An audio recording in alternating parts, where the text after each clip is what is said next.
Joe was 30 years old, diagnosed with schizophrenia when he was 19. Actually done very well for those 11 years with good psychiatric treatment and a supportive family. Had done well, that is, until now. The police were called. There was a lot of noise there at the cemetery. A man, he was digging up a grave, crying, talking nonsensically. Police came and picked him up and they brought him to my psychiatric hospital. Next morning I met Joe. I introduced myself. Hello, I'm Dr. Gooderson. What's your name? God, he said. Tell me why you're here, I asked. He started crying. He said, Doc, my brother Frank, he died.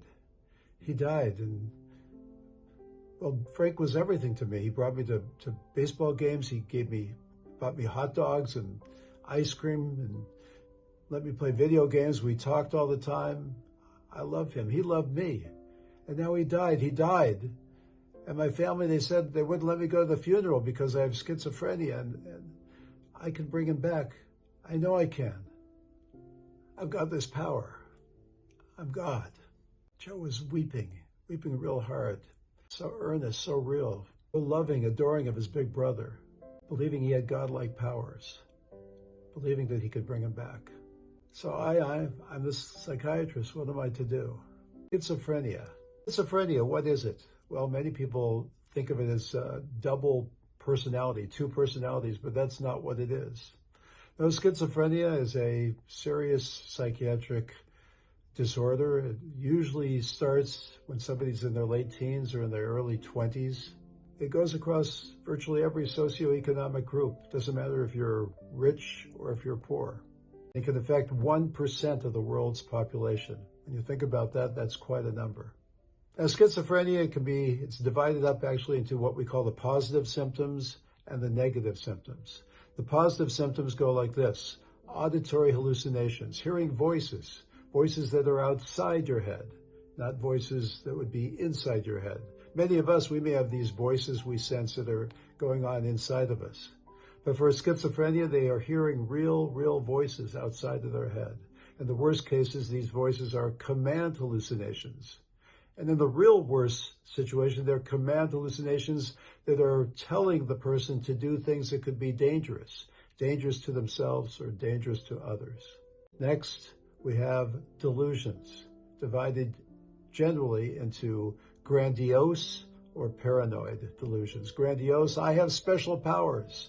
I can stand on top of a roof of a building and I can be fantastic and maybe even fly off. Or I can dig up my brother's grave and bring him back to life.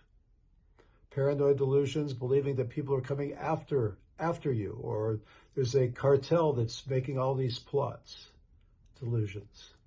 I am he and you are me and we are all together.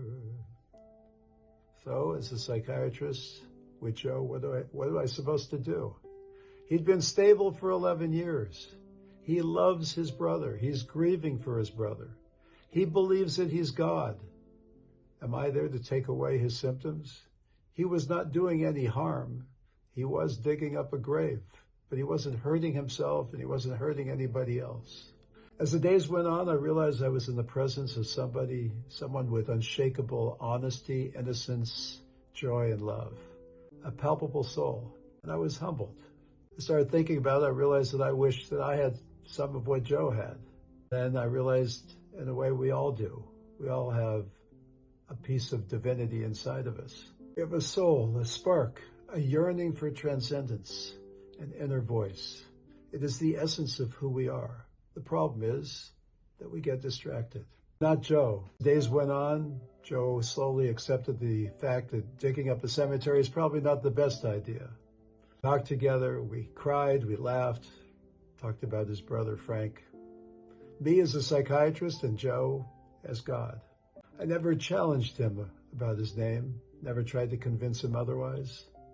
Sometimes it's best just to leave things be.